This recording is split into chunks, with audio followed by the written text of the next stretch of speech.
It's the Agribusiness Report. I'm Tony St. James. We're joined today by Aaron Nelson. Aaron's with the Texas Cotton Ginners Association.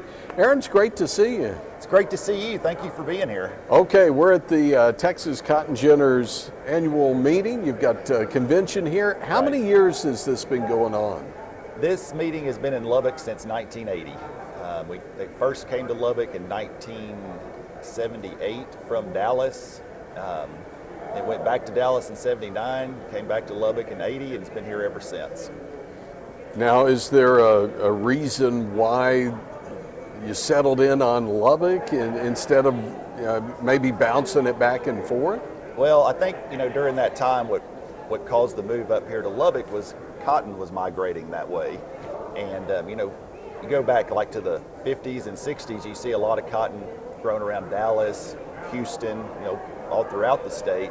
But cotton migrated up here during that time, and now, I consider Lubbock the hub of the cotton belt, and this is where this Texas Cotton Ginners show needs to be. It's where the majority of our members are. It's where the majority of the cotton is. This is where we need to be. Well, how about the actual show itself, the trade show? Are you happy with the attendance and the exhibitors? I'm pleased, very pleased so far. We've got approximately 130 exhibitors. Since I've been with the association since 2000, and I don't remember a year since it's been just in the exhibit hall, the main exhibit hall and the pedestrian mall here that we haven't sold out.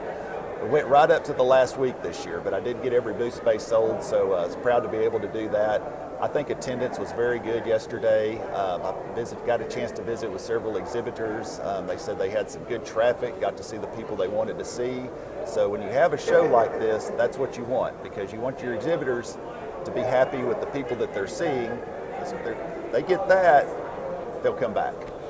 Okay, so let's talk about the association itself. Pretty obvious, it's Cotton Ginners, and it's an association for cotton ginners, but tell us more about the association. Yeah, so I like to put it this way: as an association, you want to be providing services that is valuable to your membership.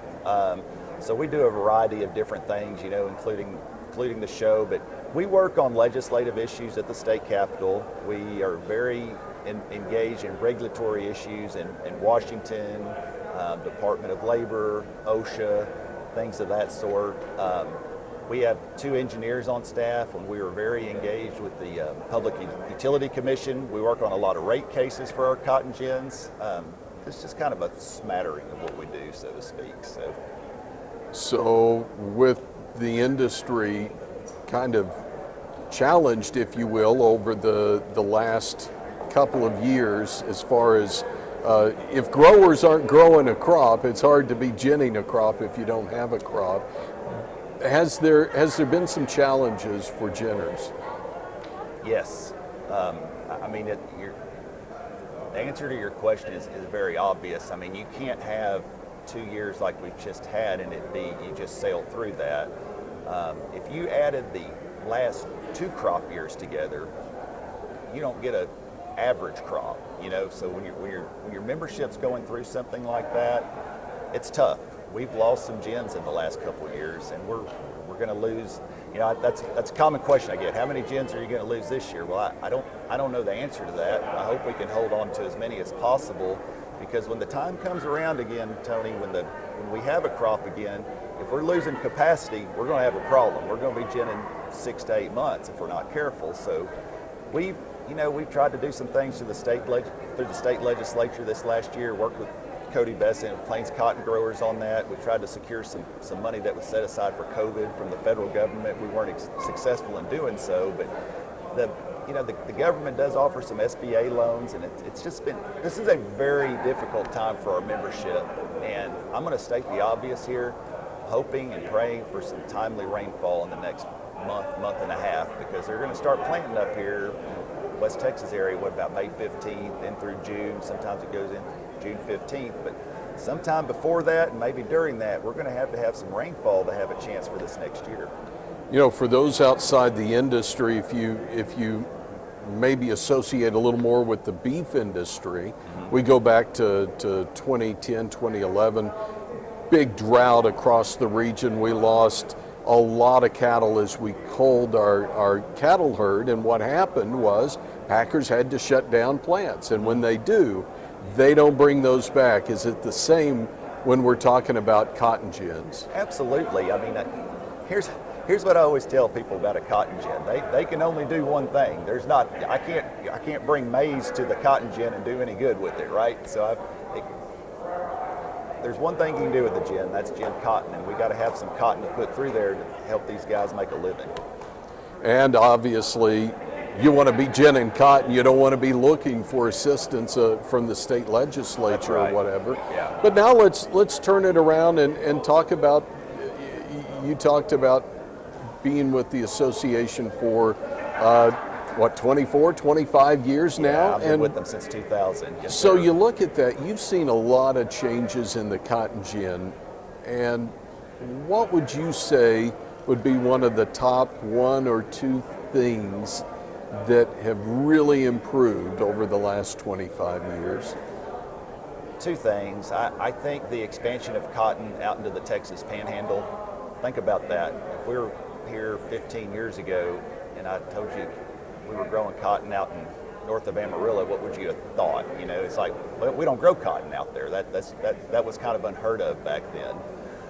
So that's one thing that's been quite different. And now they've been growing cotton long enough out there. They've educated themselves and they've figured out how to do it better. When you first start, there's a learning curve, right?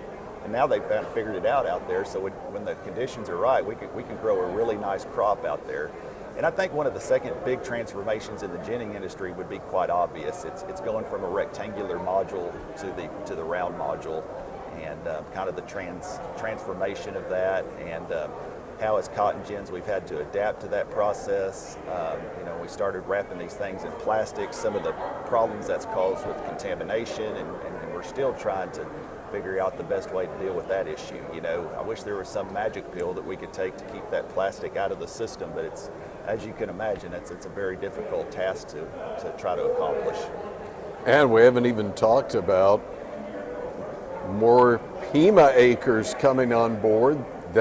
That requires a little change, if you will. It's a different skill set for Yeah, sure. Yeah, if you're going to grow and gin Pima cotton, you got to be doing that different, right? It's a different gin stand actually, and how the cotton goes through the system is quite different. And I'll be familiar with standard ginning, but Pima cotton I have not seen a bale gin but a handful of times, so I'm not even that familiar with that. But typically when you think Pima cotton, you think of El Paso, but yes, Pima cotton is migrating in here to Texas a little bit, even here in the high plains. And I know one of our exhibitors, BC Supply, has a Pima gin in its booth display this year. So. Okay, last one here for you. We've talked about the industry, we've talked about cotton growers, we've talked about the gin side of it, but one thing we haven't talked about is the economic impact that the gin and the gin business brings to local communities and rural communities. Right. Is that a big component to keep in mind as well? I believe it is, because it's part of the economic impact to the state, right? So if we can grow cotton, think about the people that you bring to a cotton gin. You bring in workers to gin the crop. You bring in module truck drivers to transport the cotton. All the people that are associated with putting that crop, getting it from the field to the gin, to the warehouse, to the end processing part of it, where they're gonna, make the yarn, spin the yarn, and then it's got to go from there to make the shirt. Think about that total economic impact you got to go through from dirt to shirt, that's I think be the best way to put it. Okay, if we want to keep up with Texas Cotton Ginners Association, can we find you online?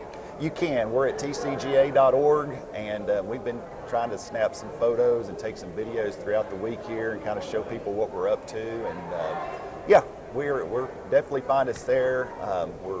We're on Facebook as well. I think the easiest way would be to search Texas Cotton Ginners, be the best way I'd tell you to do it there. But we are, as we move forward here, we're going to try to up our social media game a little bit more. And we brought a new person into the office this year right out of Texas A&M. Her name's Julia New, and she's going to help us with some of that stuff. So. Well, we wish you the best, not just for 2024, but years to come. Come back and see us soon, will you? I appreciate that very much, and I thank you for the opportunity to speak to you this morning, Tony. Again, it's Aaron Nelson. Aaron's with the Texas Cotton Ginners Association. We're in Lubbock for the Ginners Association's annual meeting and the expo going on right now at the Civic Center in Lubbock. I'm Tony St. James. It's the Agribusiness Report.